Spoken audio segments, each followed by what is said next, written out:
হ্যাঁ, কি অবস্থা দেশে এখন? কি অবস্থা এরপরে কোটা আন্দোলন পর থেকে ইনকাম কিরকম, মানে কি ভাড়া কেমন কোটা আন্দোলন পর থেকে ঢাকাতে? হ্যাঁ, আপনারা মনে অনেকে আহত হয়েছেন না কোটা আন্দোলনের সময়? অনেক কয়েকজন তো মনে মারাও গেছে।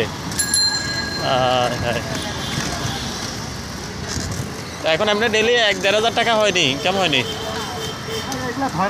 এগুলো তো হয় না। ওই এগুলা যেগুলা মোটরে চলে ওইগুলো তো আবার এলাও না। বুঝতে পারছি। আপনার ছেলে মেয়ে কয়জন? বামেদি ঢুকেন। এক ছেলে এক মেয়ে। পড়াশোনা করাইতেছেন? বিয়ে দিয়েছেন? পড়াশোনা করছে? ছেলেরা অন্তত পক্ষে পড়ান, মেয়ে না পড়াইলেও ছেলেরা পড়ানো। 3 বছর বয়স না? আচ্ছা আচ্ছা।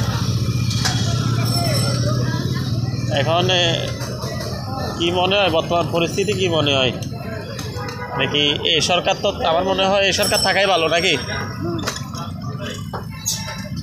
হাজার হাজার কোটি টাকা নিয়ে নিছে।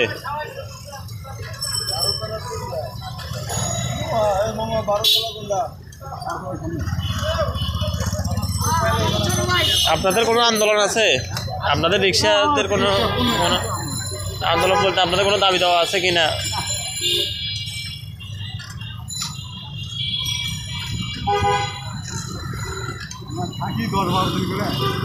না, ওই দিন দেখলাম সব রিক্সা চালক বাইরে একসাথে হয়েছিল। আচ্ছা আচ্ছা।